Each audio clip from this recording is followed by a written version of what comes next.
to call our meeting to order, please. If you could have a seat.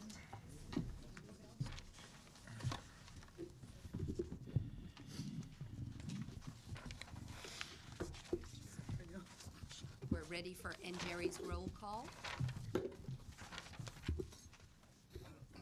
Oh, boy.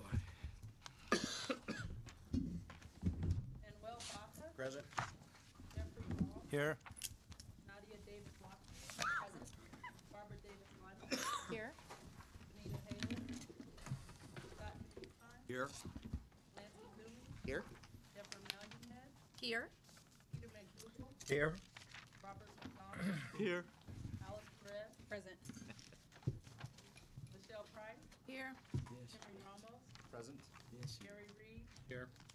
Kevin Thomas. Here. Thank you. Today we'll have Nadia Lockyer lead us in our Pledge of Allegiance.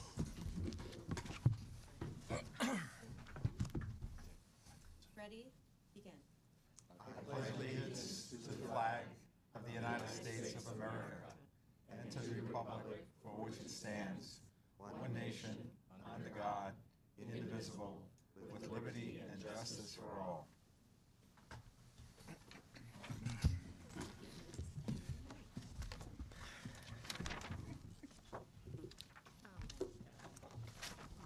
I guess my item is first, the President's report. I had a chance to go back to Washington after our last meeting, and we did a lot of lobbying. I was with the Chancellor some of the time and with the rest of the Vice Chancellor team the other time. It was very exciting.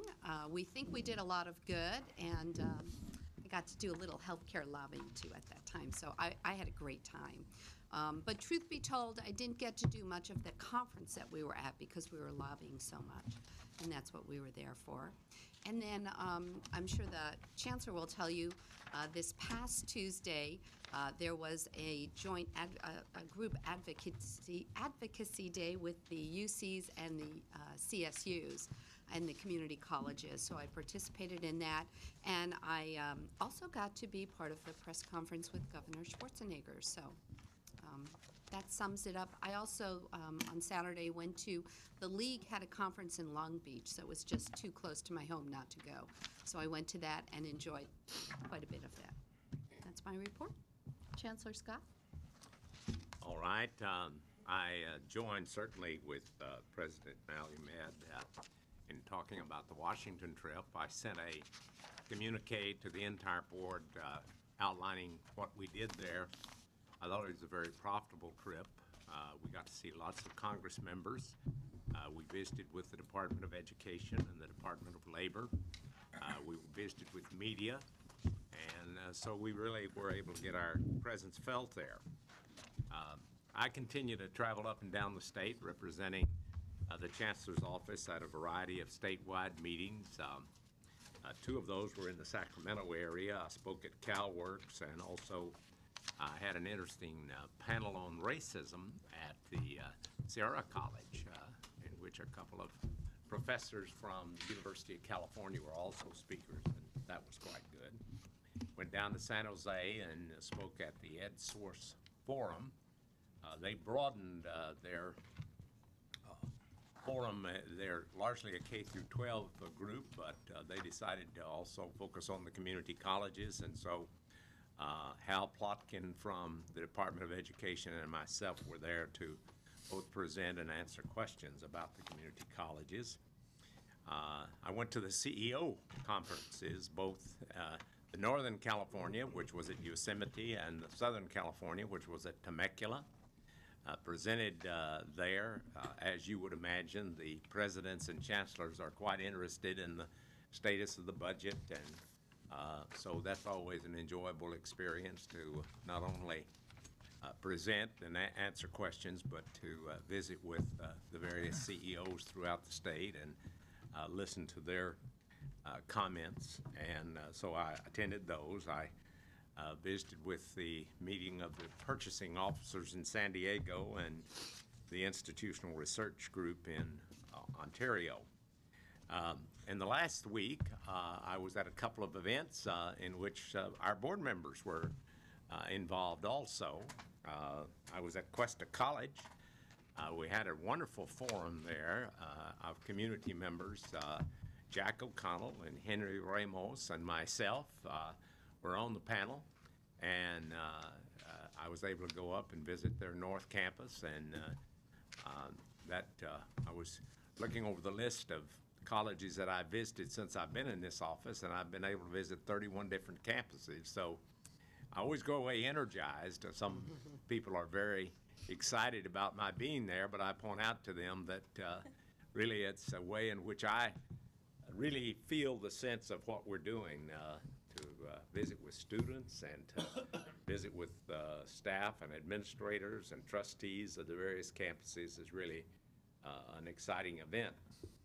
And then on Saturday, I spoke to the Student Senate, and I understand that their opening keynote speaker was Bobby McDowell.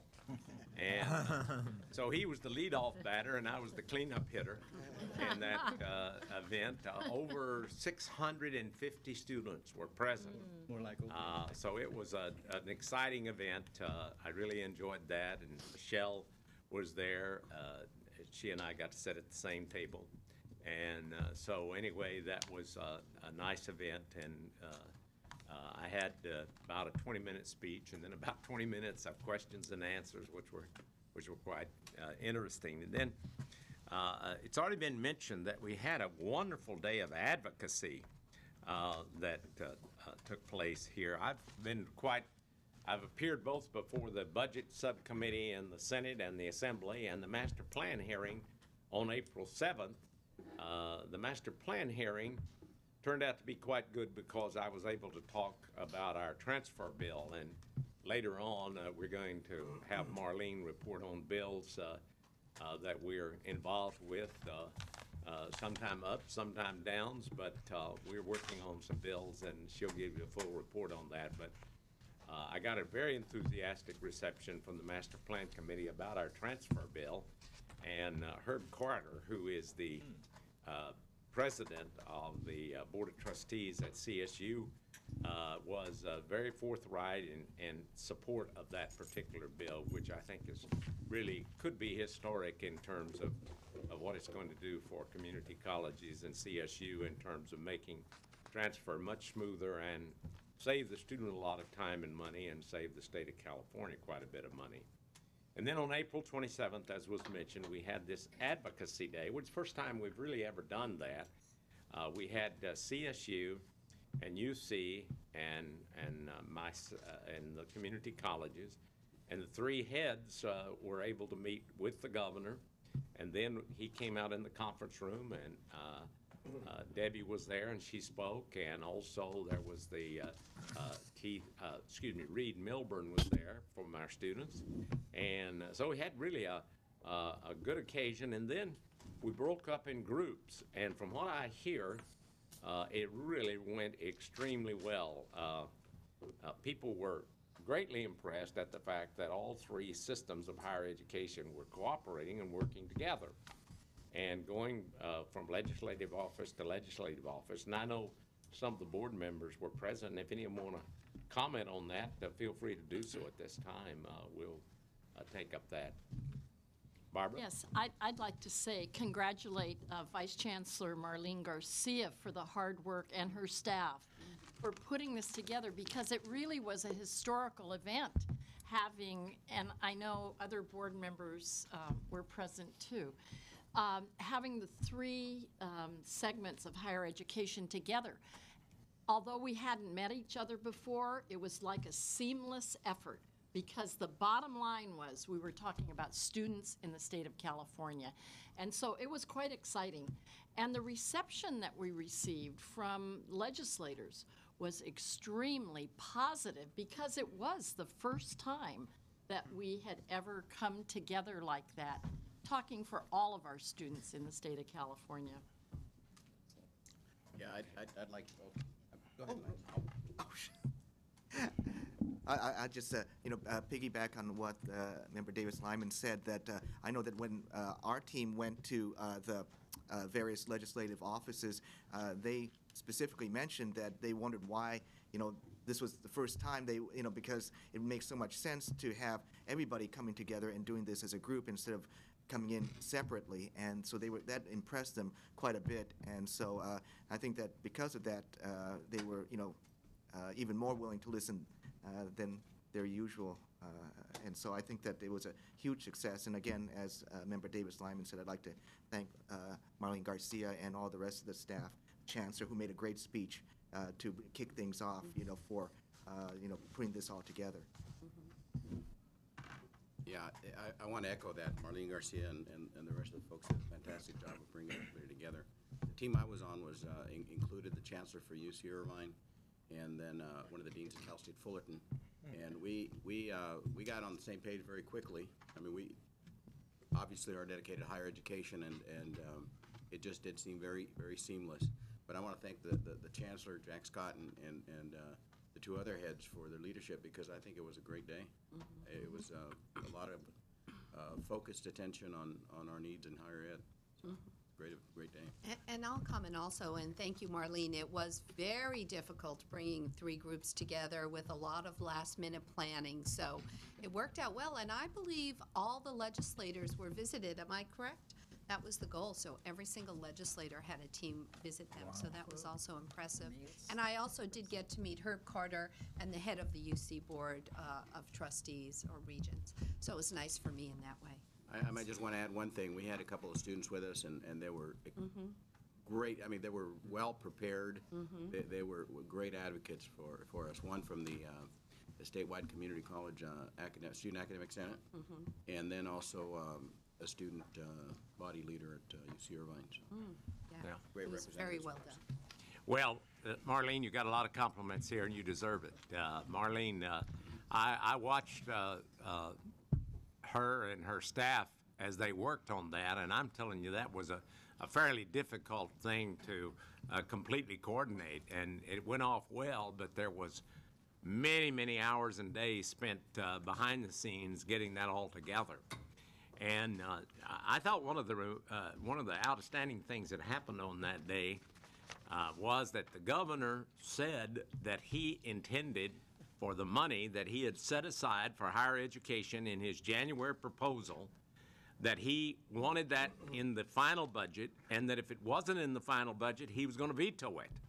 So that kind of gave all of us a sense of relief that higher ed is not going to sustain the kind of hit that it took last year.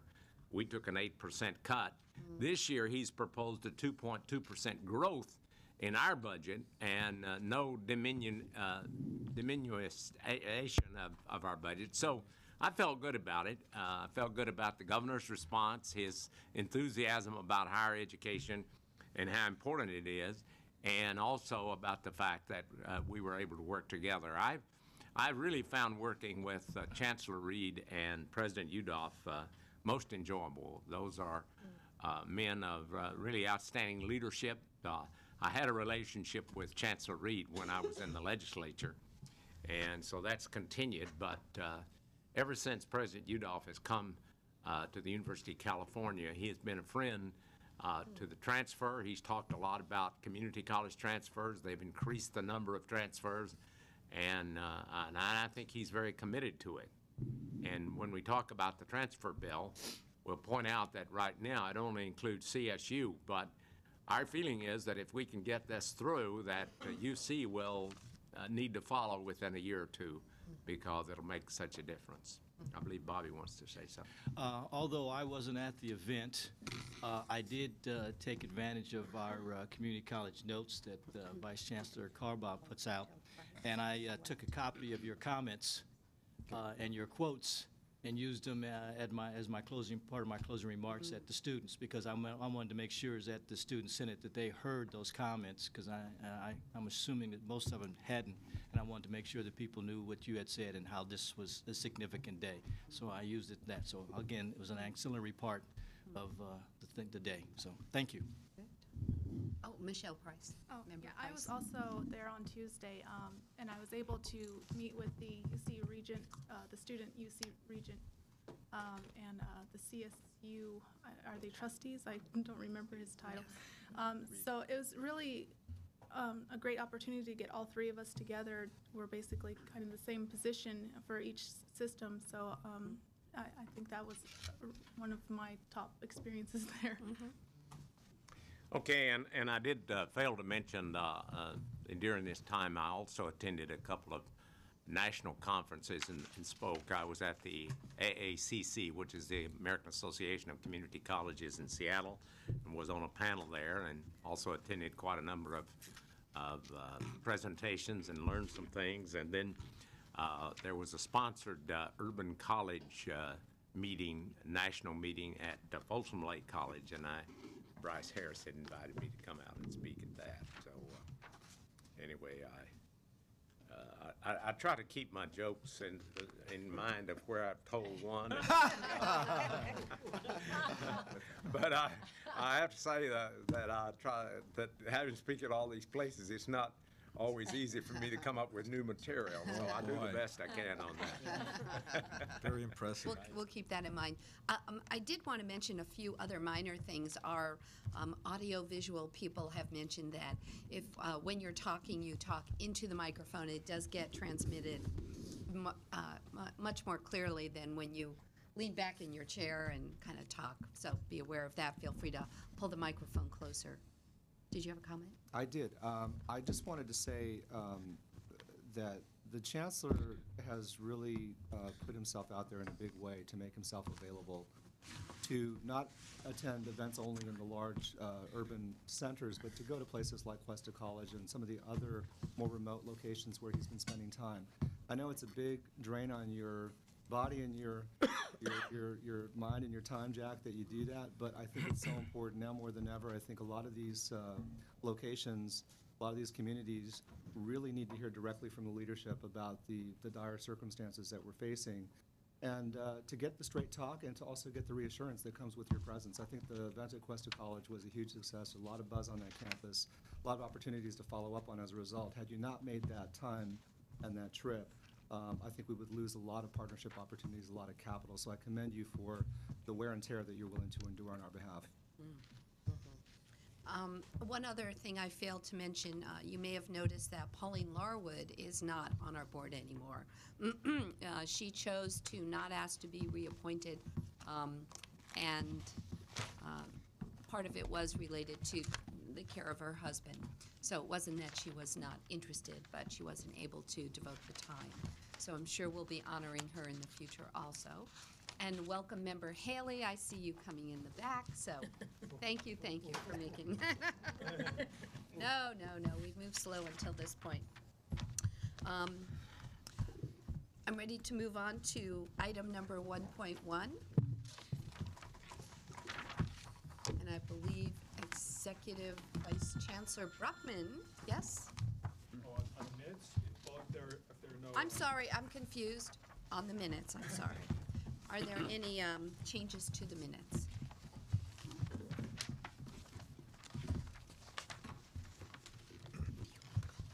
Move adoption. Second? That sounds good to me. All in favor, say aye. Aye. Opposed and abstain. Okay, thank you. I'm getting used to the item numbers. Now we'll move on to item 2.1. Thank you, Executive Vice Chancellor Bruckman. Thank you.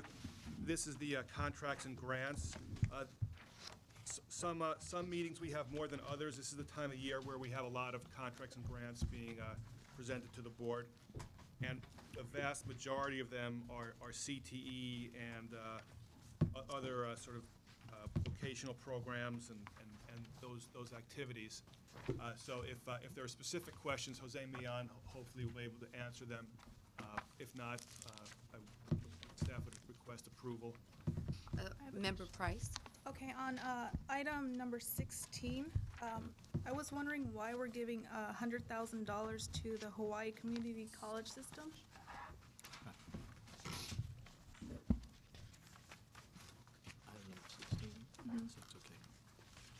That's an energy, U.S. Department of Energy grant. Yes. Yes. Can I get the microphone?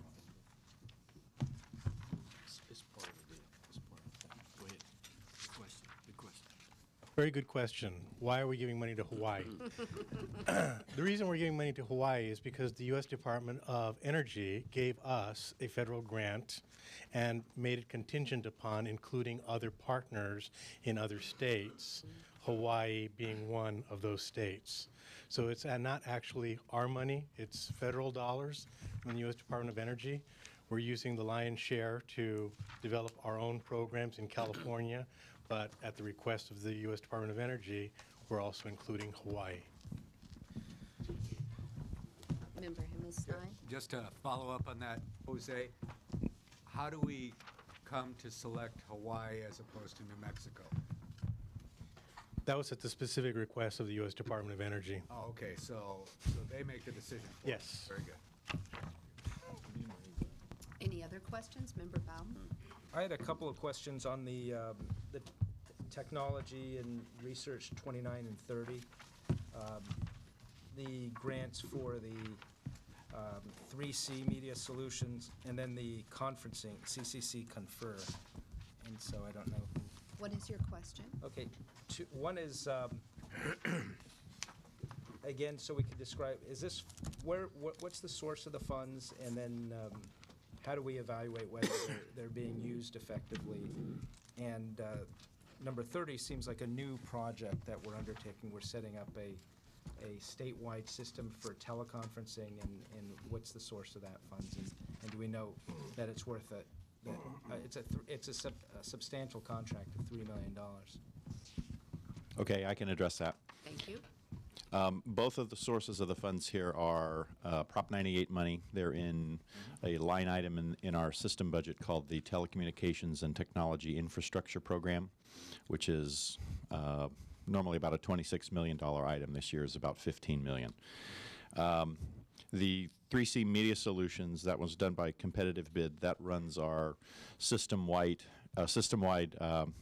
satellite and video delivery communication systems. In fact, the people who are broadcasting here today are a part of that. A lot of distance ed programs store their video clips and things at that particular facility so that they can be delivered over the internet. And that's actually been going on for over 10 years. The other e-conferencing one also is not new. It's part of the same funding source. And what that does is it set up system-wide audio, video, and e-conferencing services for the entire state. So basically anybody in our system can go and set up an audio, or video conference, and they get it free of charge. And that's also been going on for over 10 years. Okay. I was confused because it says this is the first year of the project, according to this item. Okay. Yeah. I guess by our reg, the contracts go 5 years maximum. We can extend them one, and then after that we have to rebid them. So both of these are rebids. So they are once again rolled back into the first year of this particular contract. But they're actually going back to the same institution that received it before. And then, do we track the usage of these, and with the advancement of technology, does it, there's so many private sources of this type of service now that seem relatively inexpensive. Yes. How do we evaluate whether it's worth us spending $3 million on this? Sure. We do evaluate them. We have an annual reporting called the TTIP Annual Report that actually does go to the Board of Governors. The entire program has an oversight committee called the Telecommunications and Technology Advisory Committee, so they also oversee it. There are performance metrics that are built into these that are actually in the report. That's basically the oversight. And in both cases, the campus is contracting with a private industry vendor to deliver the services. Okay, and because the last thing I want to make sure too is that all the campuses are aware of these services too, so that it'd be a shame if a campus didn't know about it and then they ended up doing something separately because if a department wasn't aware that these free services were available. Yeah. And I can expect that happens actually quite a bit. Yes. Yeah, in fact, the video and the audio and the e-conferencing services, the actual usage of them has gone, it's doubled quite, over the course of the last 6 or 7 years, so much to where we actually bought a perpetual license of the product, which saves us about $500,000 a year. And currently on the 3C Media, we have, I think, anywhere between 30 and 40 campuses that use that facility to get their telecourses to their local cable head. So, yeah, they're very aware of it. These are both mature programs. I'm glad, and I also want to make sure that people don't realize that it's the $2.5 million for the 3C is not just to televise Board of Governors meetings, it's actually providing extensive, it's only one small act. Absolutely. Yeah, there are a lot of other services going on there. Okay, thank you. You're welcome. We're not selling a lot of ads for this meeting.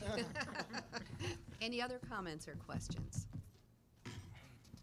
Member McDonald. I'll move approval of the contracts and grants. Thank you. Second. Thank you, Member Azumi. Any other discussion? All in favor, say aye. Aye. Opposed? And abstentions? So moved. We're moving on to item 2.2, and Vice Chancellor Eric Skinner is going to talk to us about this. While he's moving around, I probably will take this minute to let everybody know that during the afternoon, Chancellor Reed was not able, he was invited to join us for lunch. He's not able to be here earlier than 3 o'clock, around 3. So we're going to change item 3.3 and 3.4, just so you have a heads up.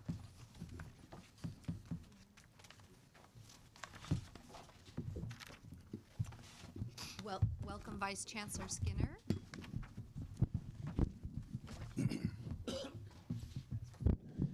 Good morning, President Malumed, Chancellor Scott, members of the board. The item that's before you is it's a request for the approval of a new center at Solano Community College District. This center is in Vallejo. And you've heard this issue before, so it's coming back to you for approval now. And I have the honor of being here with President Laguerre of the district and Dean Key, who's in charge of the Vallejo Center. This center, you know, I think as we covered at the last meeting, has been in place since 1984. And as the district has experienced strong growth, that center has really taken off. And with the infusion of some capital resources a few years back, they've added classroom space, and it's really allowed them to take off, and they're up well over the 1,000 FTS. I think it's about 1,300 FTS that they're at now at that center, which meets the threshold of being a formal state-approved center. And so that's the item that's before you. You've heard the details of the center before, so it's just coming back to you for final approval. And I guess I'd ask if President Laguerre or Dean Key have any comments they'd like to make. Thank you, Mr. Skinner. Madam President, members of the board, Chancellor Scott, members of the staff, ladies and gentlemen. My name is Joel Laguerre. I'm the Superintendent President of Solano Community College. And as Mr. Skinner indicated, we have Dr. Key with us, as well as our special trustee for Solano Community College, Mr. Tom Henry, is in the audience with us. And I wish to express our profound gratitude to Mr. Fred Harris, Mr. Jim Rogaska, as well as Mr. Skinner, and several members of the Chancellor's staff for their support in the preparation of the materials for the request for center status for Vallejo. You have reviewed the request and you're familiar with its contents. And instead of going over the contents, I would simply like to put our request in context for you.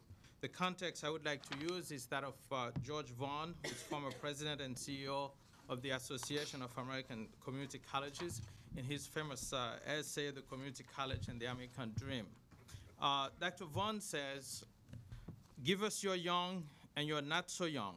Give us your capable and your not so capable. Give us your minorities and your homemakers. Give us your employed, your underemployed, and your unemployed. Give us those in society who have too long lingered in the periphery of the American dream. We will help them to become better students, better workers, better citizens, and better people." These words could not ring truer for the city of Vallejo. This American city has filed for bankruptcy and has been struggling since the naval base closed during the last few years of the last century.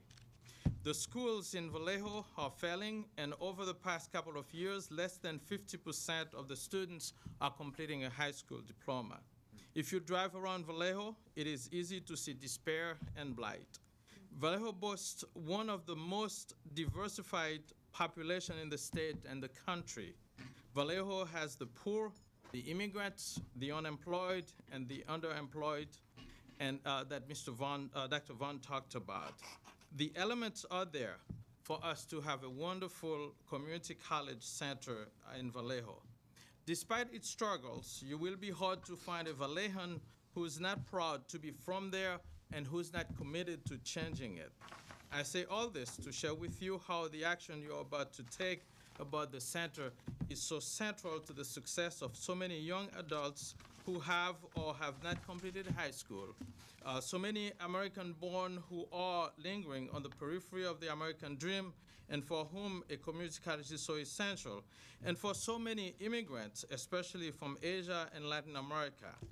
It is essential for their sons and daughters who cannot attend their favorite four-year institution. It is essential for the single mother who works 2 or more jobs to make ends meet, but who wants to educate herself and change the life of her family. It is essential for the laid-off father who wants to be retrained to change careers and have the means to provide for his family.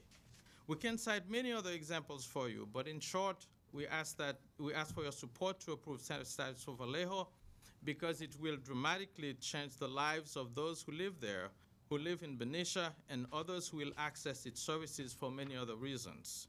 The city of Vallejo is where Solano Community College started when it was called Vallejo Junior College. Having new facilities in the city and a center has brought back many of the traditions that people there know. I thank you for your attention and ask for your support of the item before you. Thank you for your comments. And is the dean going to speak? No comments, only second all it would say about our fine president. Okay, okay. Any questions from the board or comments? Member McNeil? Yeah, I have no question about need. That seems to be very well established by the article. The question I have is more a question, given our financial climate of funding and how the system provides for or how the district absorbs the starting of a new campus financially. Is there extra money appropriated to the system? Is it done out of existing FTES? Does it affect at all the distribution of resources for the system? Well, you know, I think your question could be answered on a lot of different levels. I think the simplest one is that by achieving the state-approved status, the district will be eligible for an extra $1 million that's associated with operating a full-blown center. And that'll come into the system? And that's right. It comes out of our base apportionment funds. And so that will, you know, to the extent that we're underfunded, it will contribute to that. It will add to that. And so that definitely is a downside to this. It's very much analogous to the new colleges that were added in Riverside. They also get an extra allocation, and that will come out of the general pot of funds. You know, what I note on that is clearly, whether it's starting a college or a new center, that's not an activity that happens overnight. It's a longer range planning issue. And at the time that the ball started rolling for the Riverside colleges and for the center, you know, today's funding shortfall was not foreseen. But yes, in the short run, it will spread our apportionment resources more thinly and end up having less on the table for other colleges to earn. Yeah. Now, in terms of the additional costs that were faced locally, you know, the district would be better positioned to talk about that. I think from my conversations with CBOs and presidents, oftentimes, you know, that extra allocation, that $1 million, doesn't really come close to covering the true local investment that's taken, that's made in order to open a center. I think Vice Chancellor Skinner's explanation is clear, but I think it's also noteworthy for us as a board to recognize that this will impact upon the other districts within the system, and at a time when all the colleges are having difficulty, it's hard to absorb. But I also recognize the long timeline that's out there, and you can't. I just wish there was some way to get an allocation into the system in recognition of starting a new center rather than having to take it away from other campuses. Perhaps the growth money might be a resource for it. And if I could just add, it is part of our normal budgeting process when we have new colleges or new centers coming online. We send that information to the Department of Finance and ask for an augmentation in our item. In this environment, I'm not sure that's going to happen, but eventually we will get this trued up. Maybe I'd just add this comment in the sense that we have certain procedures that we've set up, and obviously this particular center has reached that level, and therefore we feel obligated not only to encourage them, but because they have reached that level, as was pointed out. I believe you said that they now have 1,300 FTES, something like that. Oh, yeah, almost 1,400, yes. Yeah, and of course, there are a few colleges that have, the entire colleges have less than that. And I hear exactly what is said by Member McDougall. We are encouraging this center, and of course, it is, I mean, $1 million is $1 million. $1 million, though, is about less than 1/10 of 1% of the total budget, or less than 1/100th, actually, of the total budget. 1/100th of 1% is what I'm trying to say. But we're not looking at this lightly. We just want to encourage this particular educational center, and they have met now the requirements to. And I will say this, that those centers are less expensive than colleges. And so a lot of times it's better for institutions, and I'm not questioning what others do, but I'm just saying it's better for institutions to choose to be a center rather than to try to establish a separate college with all of the administrative framework that goes with that. Vice President Himmelstein. Yes, and I start this out by saying that I think the need is well documented, and I'm generally supportive of this. However, I think it's, at least for me, fair to say I was not particularly aware, seeing Tom Henry here, who I had the good fortune of working with when I was in the Secretary's office in Compton, was as a special trustee. And so I guess I asked the question, if we have a special trustee in place, and I am glad it's Tom, just to question the capacity for the institution to expand like this. And I don't know, Tom, maybe it's a question to you. As a special trustee, do you have confidence that this is the right time to do this, knowing that, and I don't even know the reasons why a special trustee was put in place, but maybe you could address that. Thank you very much, Madam Chair, Chancellor Harris, members of the board. I am your special trustee, actually, at Solano Community College District, assigned here by the Board of Governors, and I've been at the district now going on 3 years. I am pleased to announce, especially with the leadership with Dr. Laguerre, the district just finished up their first clean audit in recent history. The audit was timely. The past budget was developed, and it's well balanced. I monitor their resources on a weekly basis. I've been part of this application process for the last 2 years and can support it entirely. The funds are well managed, well monitored there at the district, and under the leadership of Dr. Laguerre, I'm very confident that the district will remain a very fiscally stable district in the future. Thank you. Thank you. Let me add a comment here, because there's an interesting story behind this. On my first day in office, I was asked to go out to Solano and speak to their Board of Trustees. And I was alerted prior to my first day as to maybe some of the problems there.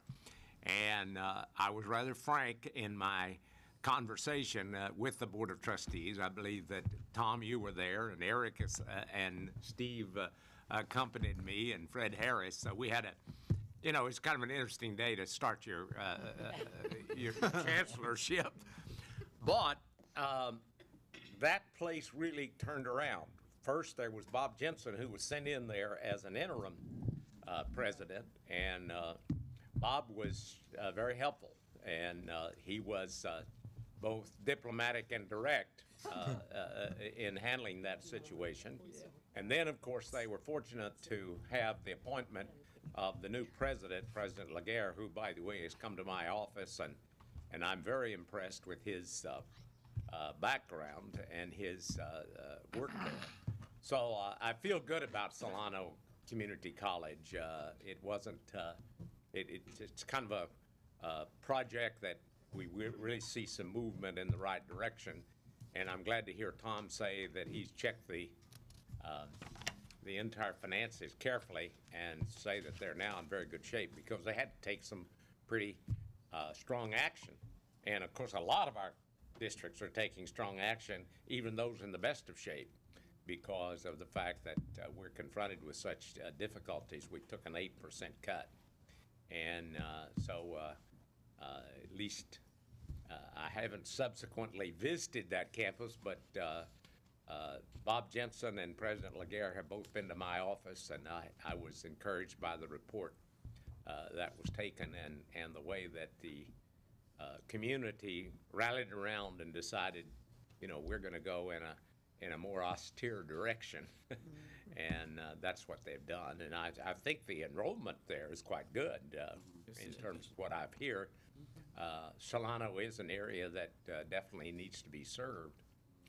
As I think the president so eloquently pointed out, I noticed that he said that you serve immigrants, and I have to point out that our esteemed president is a Haitian immigrant. And he's done a tremendous job of coming to America. And of course, I talked with him at some length about friends and relatives that he had back in Haiti during the terrible earthquake and his concern about it. Thank you. Thank you for your comments. Any other questions? I wanted to applaud all of you for what appears to be a lot of collaboration building with the other educational institutions as well as the other governmental representatives in the area, and think that that may in the long run, you know, result in leveraging of funds through different programs and you know, alleviate some of the concerns right now. So again, I want to applaud you in what appears to be a lot of great relationship building that you've done. Make it a success. Thank you. Member Bow. I want to thank Member McDougall for bringing up the issue about the impact on the total apportionment. And just so we have a sense of the context, Vice Chancellor Skinner, how many proposals are in process for new colleges or new centers that, and are we rethinking the volume of those given the state's fiscal situation? I don't know off the top of my head exactly how many center applications are in process. I can get that information to you. Even just a rough idea. At any given point, it's usually no more than a small handful, maybe, you know, 2 or 3 that are on our radar as probably coming down, you know, in the next few years.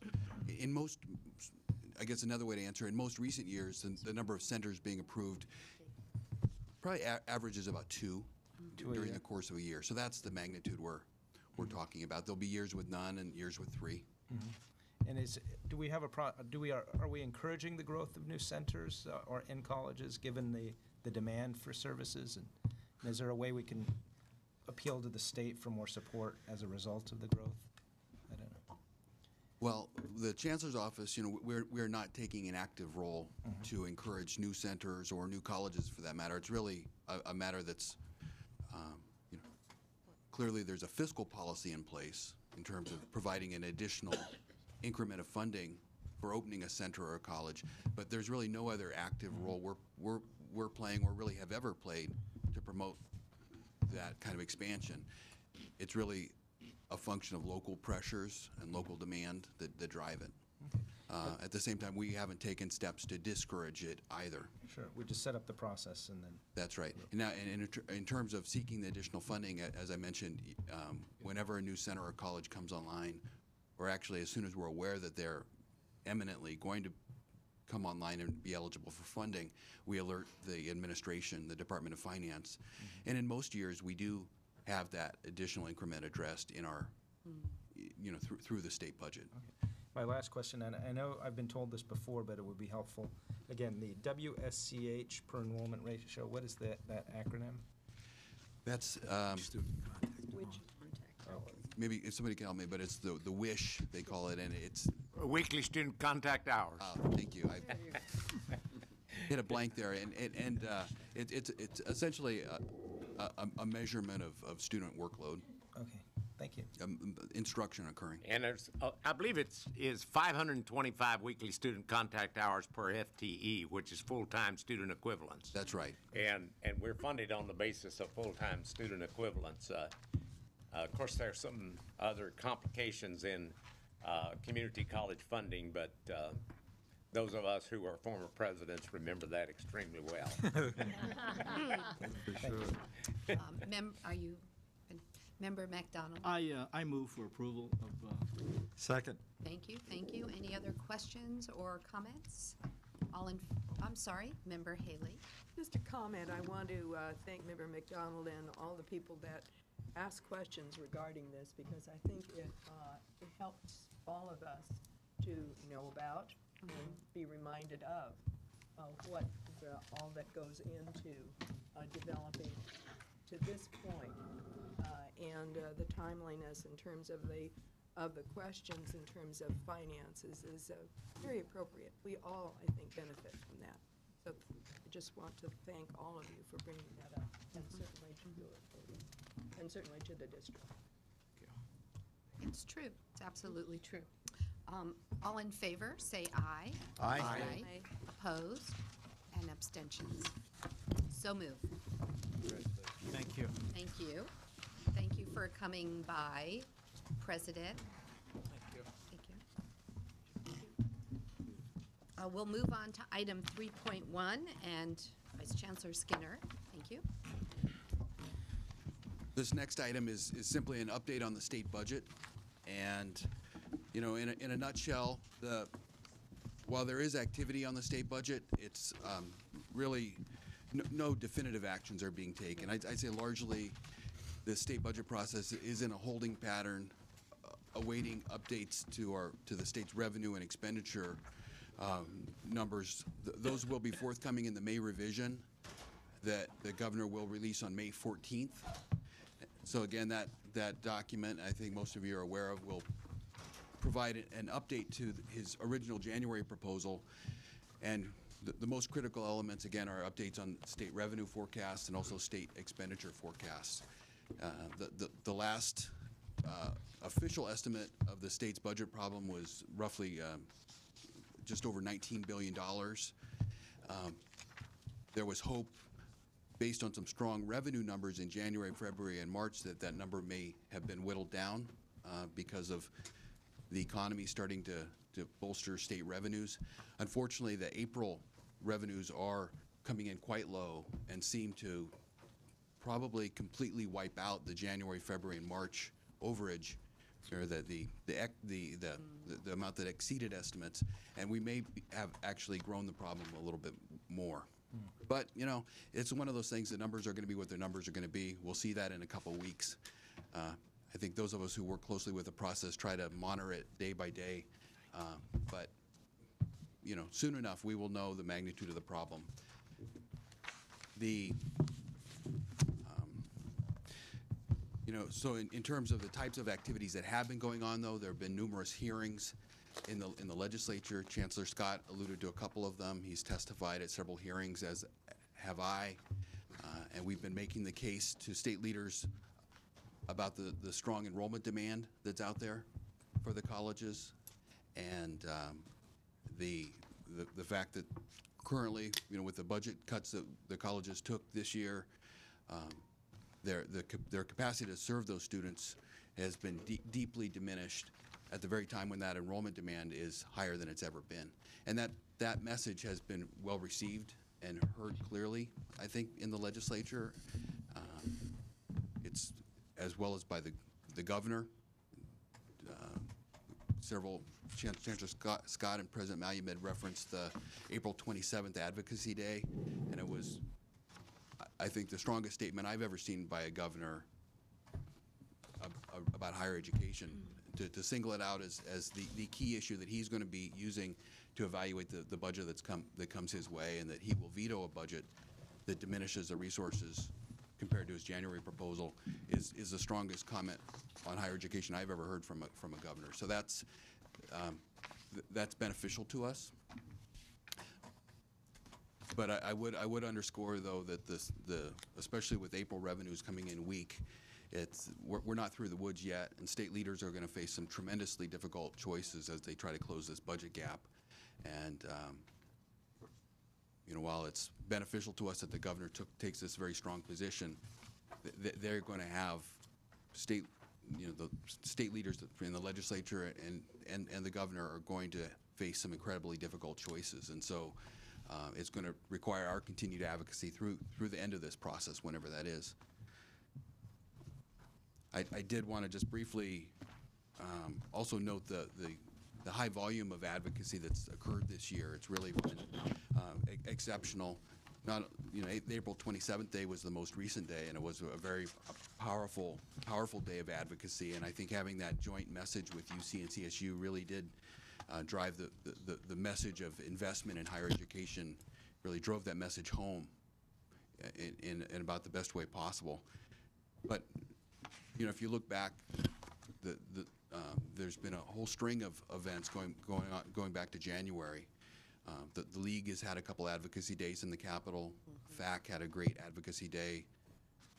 The board went over in early March and had a series of meetings with legislative leaders. There were the students marched on March 22nd, brought 12,000 students to the Capitol and delivered the message in a very positive, strong, powerful way. I probably missing a couple other events as well, but never have I seen the message about the need for California to invest in higher education driven home the way it has this year. And so I think the state clearly isn't through the woods yet in terms of the budget crisis, but I think we're about as best positioned as we can at this particular point. So with that, I would, essentially all eyes are on the May revision, and that will be the key next juncture, and I'll provide a budget update to you via email as soon as that document's released. Okay, Member Lockyer had a question. I absolutely believe that we must build upon the momentum that you just noted and all the collaboration that has occurred between the various educational institutions and associations, and also leverage all the hard work that Marlene put into making Legislative Day happen. And so my question is this going to be an annual thing? And if so, I would actually suggest that it be a biannual thing, and how realistic is that so that we can keep this momentum going?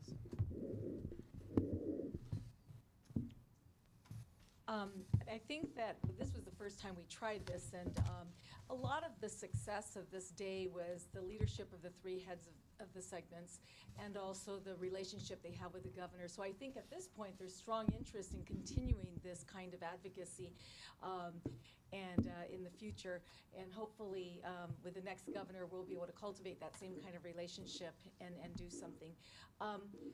And I think that we're all trying to do an assessment of how to make it work more effectively, and it's a little more challenging for community colleges because we have so many colleges that we couldn't just send out a flyer asking everyone to participate. So we'll figure out how to make that even stronger next year. Great. My comment about that is, it was done on the day that was the 50th anniversary, am I correct? Of the master plan for higher education. So that's one issue, one reason they picked that day. But when you say biannual, remember the budgeting is not all year long, theoretically. So if they pick their days, they're often related to when budget deals are being formed. So it might not be a bad thought just to have days that are specific that people are doing it. You wouldn't want to do it in April and October. That wouldn't help you too much in October. Member McDougall? Yes. The the central theme of looking at our budget as an investment in the state of California by providing access to education for our citizens, I think, is powerful. And I think it's been articulated extremely well by the chancellor and others. The question I have is, if the 2.2% that the governor has promised is funded, what then will the gap be in providing for the demand? My assumption is there's still a considerable gap. It would be helpful for me as a board member to have a sense of how large that is in order to be as powerful as I might be able to be in making the case. Sure thing. Well, to put it in context, right now the community colleges statewide are serving about 200,000 students beyond their funded levels. So that's on a head count basis, 200,000 students. And over time, it's not feasible for colleges to support that level of unfunded. It's putting really unsustainable pressure on the colleges, on the faculty, on the counseling staffs. They're just not equipped for it. And so over time, what colleges are doing, and they've begun to do that already, is to cut course sections, I mean, as you well know, in order to manage their enrollments down. So currently, as I said, 200,000 students are unfunded, and that's can only be sustained temporarily. The 2.2% enrollment funding the governor's proposing would support 60,000 students. So 140. It leaves 140,000 students that would be in that, in that unfunded scenario. The cost associated with that, funding the 2.2% enrollment growth, is $126 million, is what the governor's proposed. If we were going to fully fund all 200,000 students, it would be about $420 million. So we need about $300 million beyond the governor's proposed level in order to fully fund those students. And the last comment I'd make is, again, on full context, we're keying a lot on that 200,000 students. Keep in mind, those are 200,000 students who today are in a classroom somewhere. Somehow colleges have found a way to, whether it be through expanding class sizes or using one-time monies to keep a course going, those are 200,000 students who are being served today. It doesn't capture the students who were turned away because there wasn't room. And you can come up with all kinds of different estimates, but it easily could be in the $100,000 to $200,000 student range of students who just flat out were turned away because they came in trying to enroll for a course and it wasn't available. Many of our colleges are reporting that of new students trying to enroll, upwards of 50% of them are unable to find even one available class to take. We haven't even incorporated that kind of that segment of the unmet demand in our advocacy, honestly, because the numbers just become so staggering at some point. Thank you. Chancellor Scott had a comment. Well, I was going to say exactly what our Vice Chancellor Skinner just said. The 200,000 is what you keep in mind, that we're educating for which we're getting absolutely no remuneration. And of course, CSU and UC are turning away students as well. That's one reason we're so crowded, is that we have all those transfer students that are coming to us, along with those who are out of work. So I just feel that it's a tragedy what's happening in California.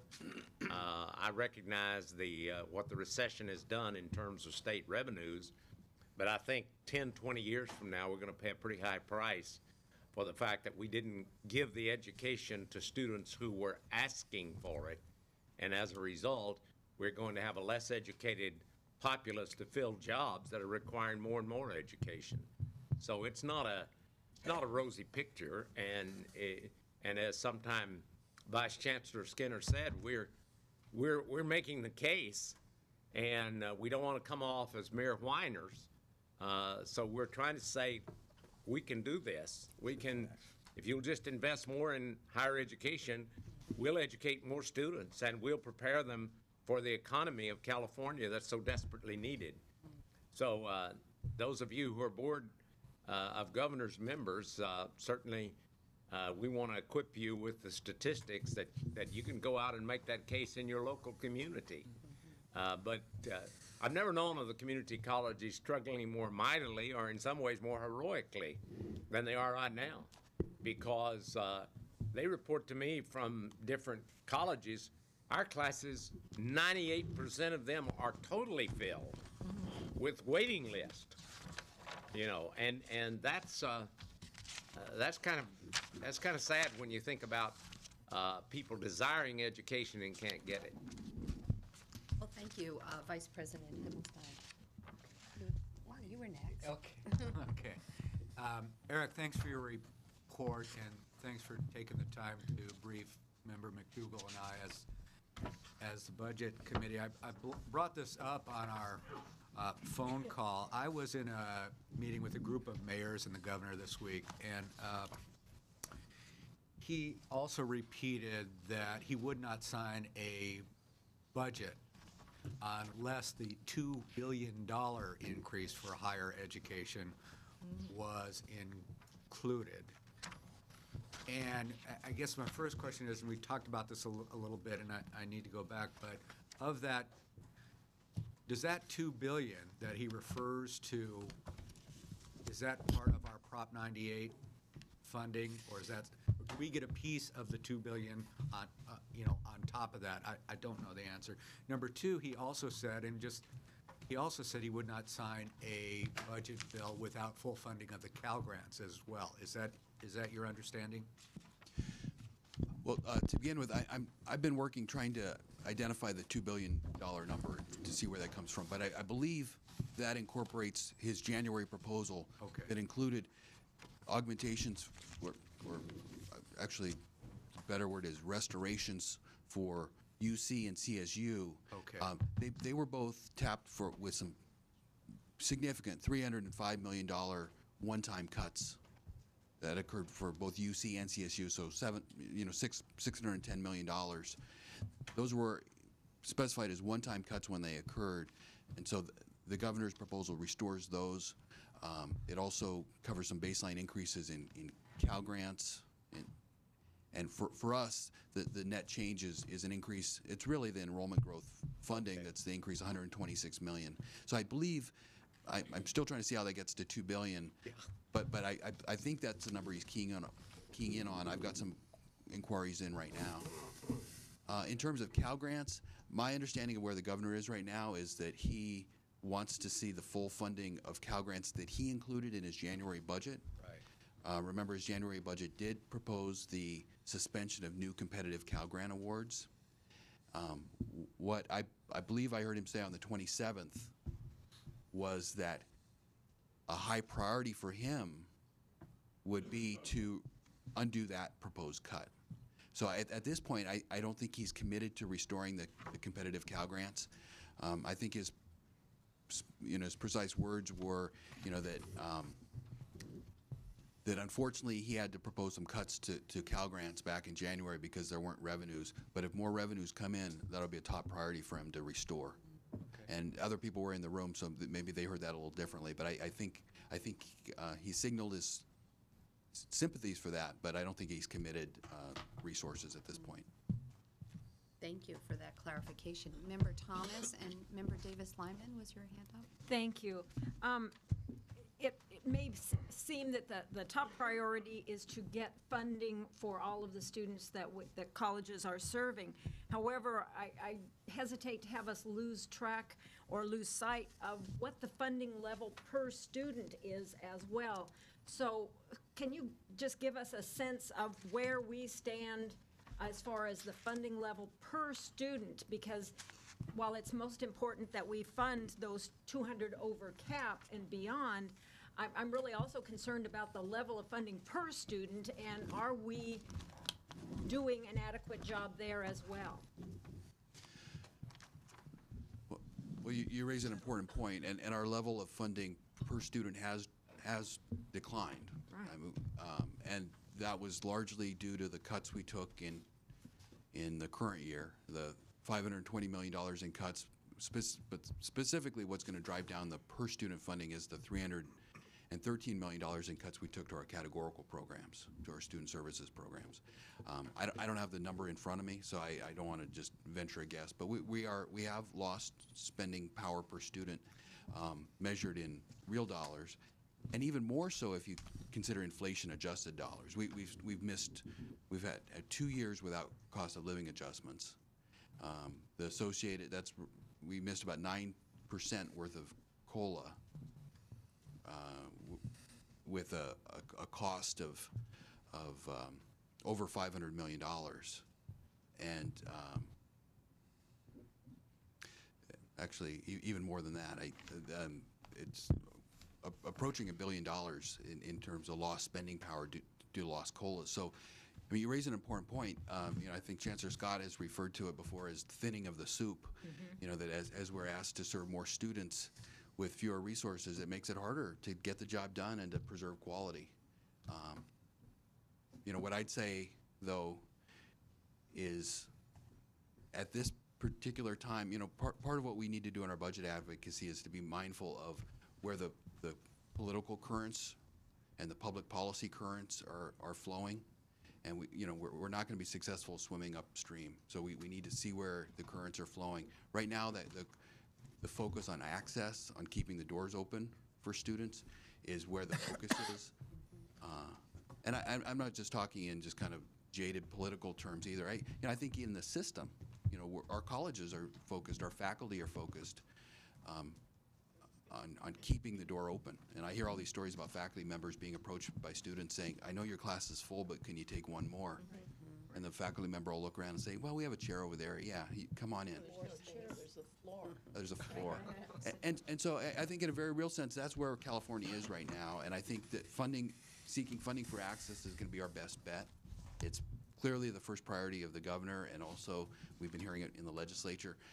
Now, I would say if by chance we're surprised by revenues, say if Prop 98 forces the state to spend considerable additional resources, there is a point when I think it makes sense for us as a system to say, hold on, if we're looking at a $500 million augmentation, sure, that could all go into enrollment funding, but where are the counselors going to be to serve those students? Where are the other support services, the tutoring, the assessment, the placement?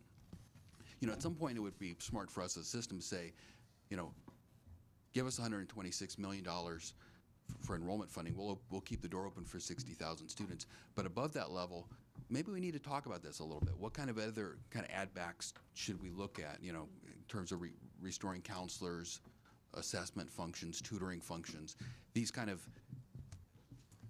services that are so important for student success. And so if we're surprised by the numbers being that rosy, I think that we could have an opportunity to talk a little bit about adding a little more sustenance back to the soup. So thank you. Member Davis Lyman, did you have your hand up? No? Didn't think. Member McDonald and Member Reed. Maybe you can help me out. I'm trying to process these numbers and stuff. When we go out in the community, and in our little paperwork, it says we serve 2.9 million students. Are we saying that we serve 2.9 million students plus an additional 200,000 that we don't get paid for? Or is that 200,000 in that 2.9? They're in that 2.9. Okay. And it's just shy of 2. It's 2. Well, I don't want to get too specific. Well, what I'm saying is 2.8. I guess where I'm going with this, Eric, is if we are saying that we carry 200,000 over and above what we're doing, so maybe the statement is 2.7, but it's 2.9 because we're carrying 200,000. Is that the message that we should be sending out or passing out? I think the message is we're serving approximately 2.9 million students. But if we're not getting paid for 200,000 of them. Right, but if we don't have some funding restoration in the state budget, we're headed down to 2.7 million students. Okay. That's 200,000 students who are going to be on the street, door closed, not able to access the education and training they need to move forward. All right, fine. Thank you. Member Reed, Member Perez, and Member McDougall. Well, from my perspective, there's a positive side to this. And the positive side from a taxpayer and a business standpoint is Excuse me, could you pull your microphone a little closer? Thank you. Is that I know in the Kern district, the trustees are taking a relook, if you will, at their curriculum. And they're placing some of these courses in community service courses where the students themselves pay for the cost of the class, especially in the area of physical education and the like. And I think that's something that is good for the system. When we are faced with these kinds of issues, that I want to make sure that those students that are actually in the classroom are getting something from the class and it's productive, and that we as taxpayers aren't subsidizing friends of mine who could very easily go to a gym and pay the fee, where they've been for years taking the same class every semester to take a physical education course. I think it's time that we take that opportunity and clean this up a little bit. And so I know that it's a big hurdle for us to serve 200,000 students that we're not getting paid for, but at the same time, I like the idea that the districts are really looking at their budgets more closely than what they have in the past. Yeah, and I think you That probably won't go over well with my colleagues, but. Well, you know what, I'd say as tough as these times are, I think that there are opportunities for improvement and for refocusing, and there's a type of optimism that I think that's igniting even in these hard times. And you can look at progress being made on the transfer front. That is, I think, very much attributable to people saying, okay, these are tough times, we have limited resources, how can we operate more efficiently?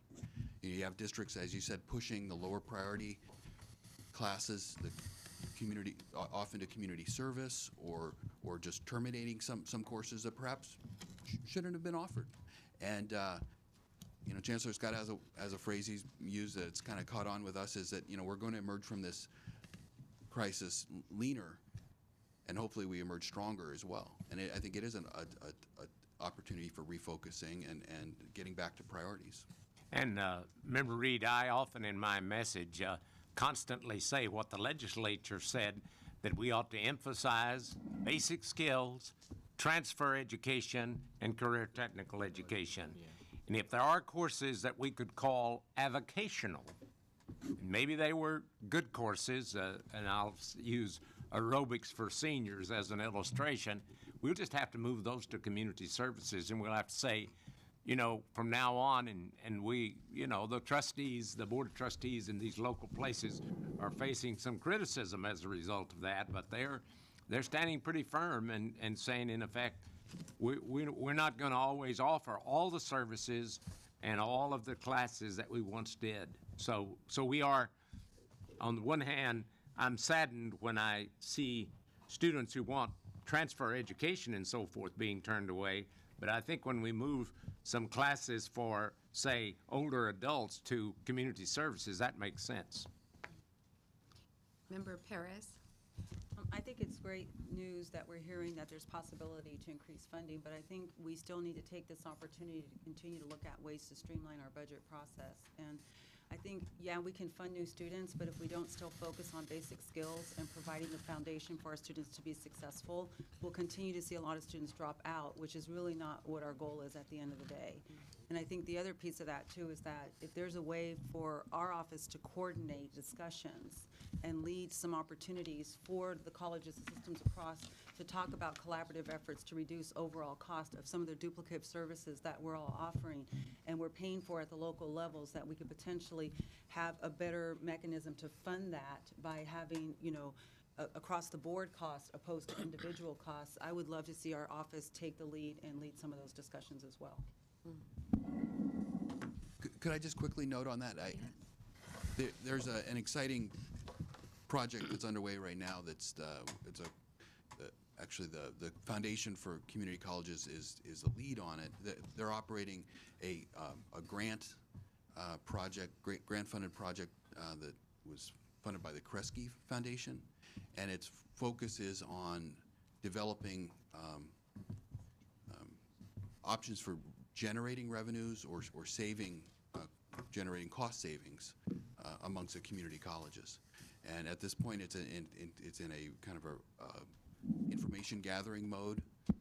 The Chancellor's Office staff and staff from districts and leaders from districts around the state have engaged in this conversation. They're looking at issues such as not only increasing philanthropic support, but also options such as piggyback contracting, other kinds of joint kind of pooling of costs, and a whole range of options, both for generating revenues but also achieving efficiencies. And so that planning grant will generate a lot of good information about best practices in our system, and hopefully it'll position us for a subsequent grant that would focus on dissemination and spreading the information out amongst the colleges so that more, the best practices can be replicated. And it's a really exciting effort, I think, very much along the lines of what you were discussing. So I would just ask two things, and I'd be remiss if I didn't mention this too. I forgot this very important point that, in today's times, because we are turning away students, our competitors are actually getting a lot of those students because they're offering alternative ways of learning. And I'm going to go back to the whole distant learning that I so often talk about, because we have to look at how our students are learning today and offer them the different ways in which their lifestyles are conducive to learning. So I would like to continue to see a focus on that area, and I'm glad to hear the news about there this being this collaborative effort. It would be wonderful if we can continue to get updates on that, and more importantly, once they identify some opportunities, actually get some reports on what's actually being implemented and measure that success. Sounds good. Member McDougall and Member Davis.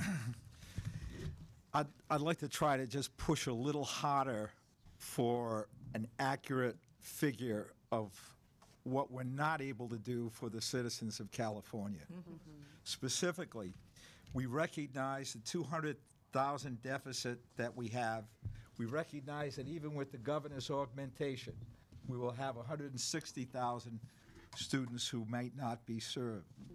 But as was noted by Vice Chancellor Skinner, that just represents those who were able to get in the door. It doesn't represent the demand. And I respect board members' Reed point. Any system can tighten up on its operation. But I think we have to recognize those are on the fringe. That's not the central issue that we're talking about. And we literally have individuals who are out of work, who look to the community college as their primary source of training. And we have the young people graduating from our high schools who at least for decades have not faced the situation in California for accessing higher education as bad as it is today. As the Board of Governors for the community colleges, I think we have to be as accurate as we can in identifying what that number is, the opportunity that this state is missing in terms of being able to educate. And you had referred, Eric, earlier to, I think they're probably only a few, I know there were projections based on the size of the high school graduating class. And there are also projections that occur almost routinely with unemployment that affect enrollment demand on the community college. And the third variable, which is a new one, is the turnaway by the University of California primarily, but also UC. And that's happening because they're admitting more out-of-state students at UC, and CSU is just cutting back. But I think we have to sharpen our pencils just a bit to try to get at that figure. I think that figure is probably more in the range of 400 to even perhaps 500,000 students. And we want it to be accurate. We don't want to inflate. We don't want to do anything that's incorrect. But we have to hold a mirror up to this lost opportunity for educating our people, and I think that would be helpful to us. Well, absolutely. I'd be happy to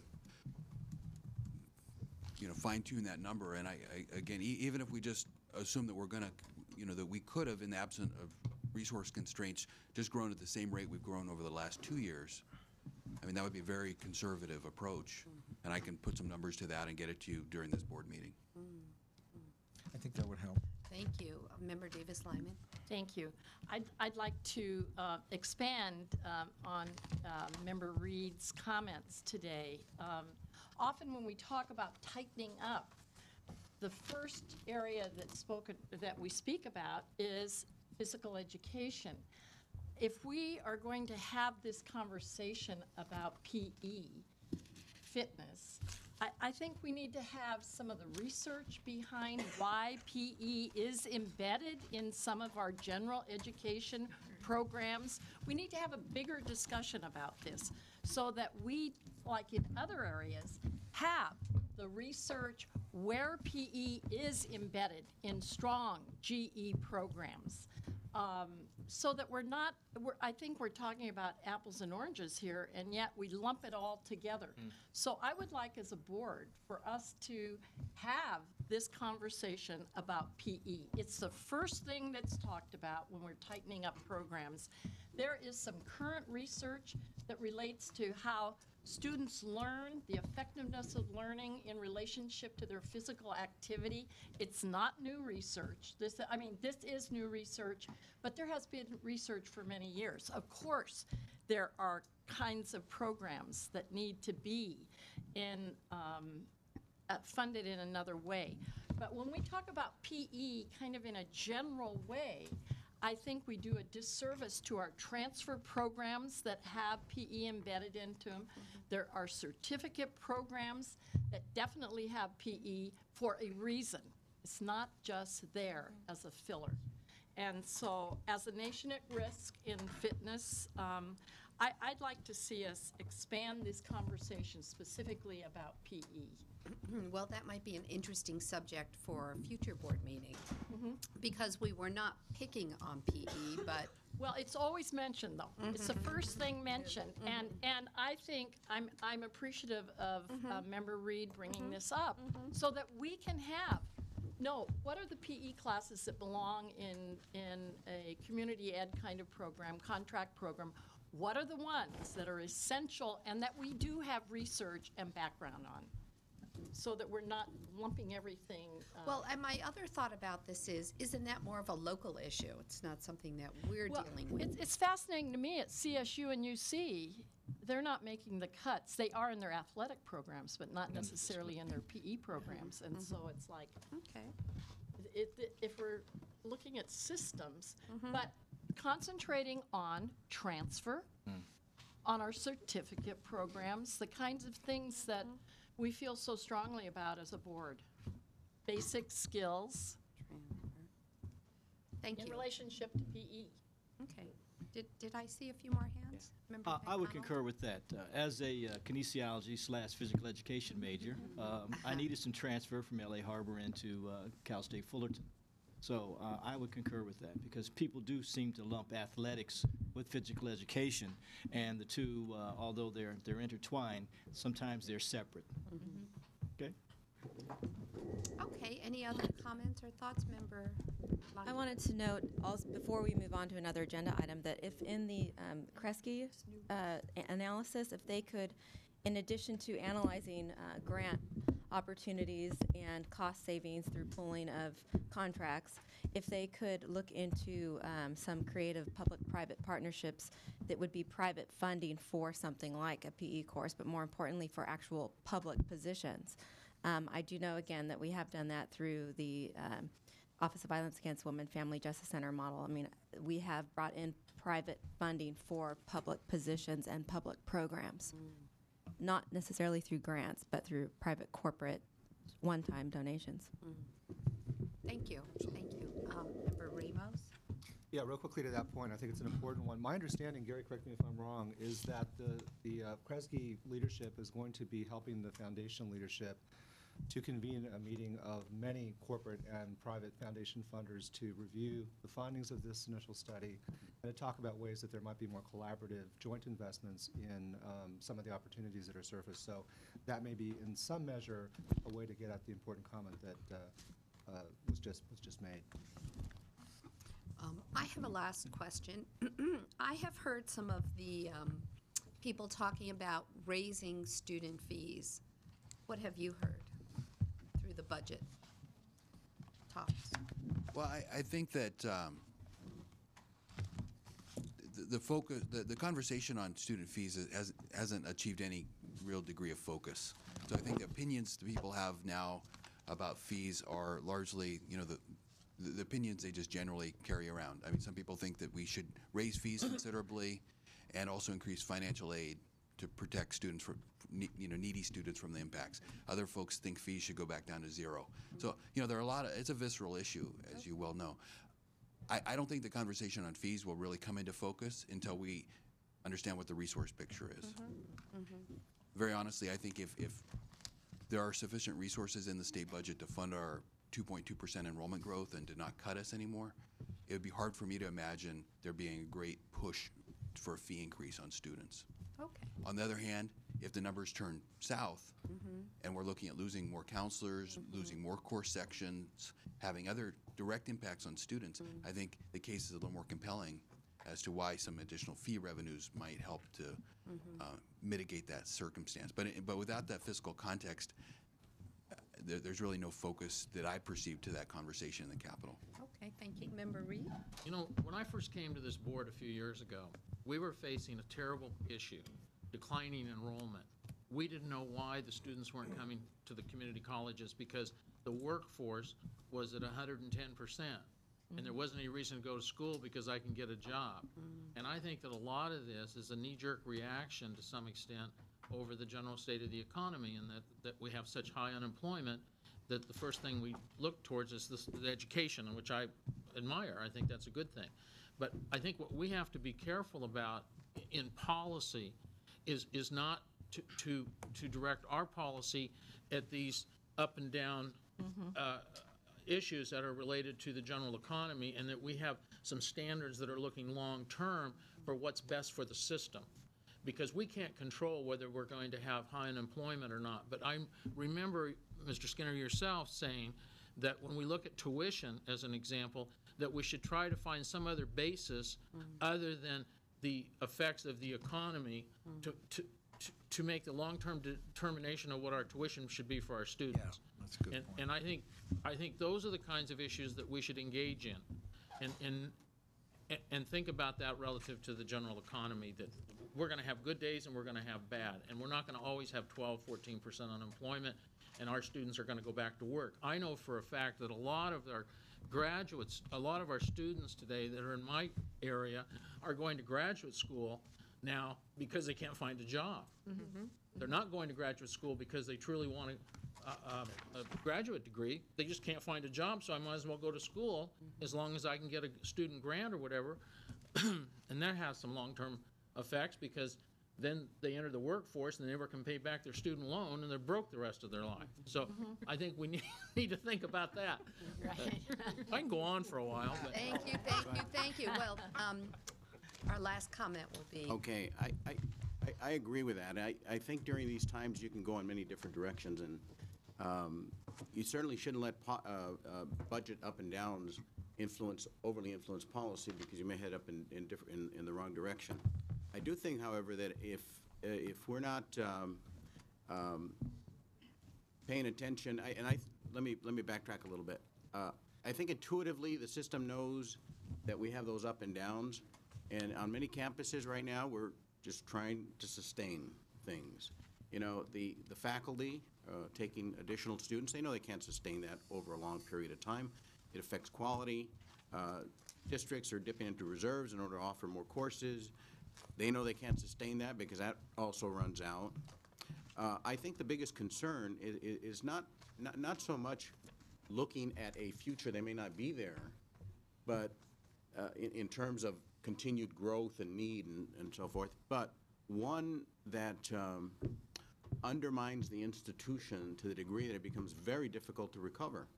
And if you don't take the opportunity now, even though it's because of unemployment, to educate and retrain individuals, as Dr. Scott said, we will be paying in 15, 20 years because we haven't done that. So I think we have to be certainly aware of what Member Reed has just stated, but I think we also have to be concerned that we don't destroy the institution and then are very in a position of not being able to recover well, I guess is the point. Thank you for all your comments. Thank you for your presentation. We will take a 10-minute break and then come back to do our legislative report.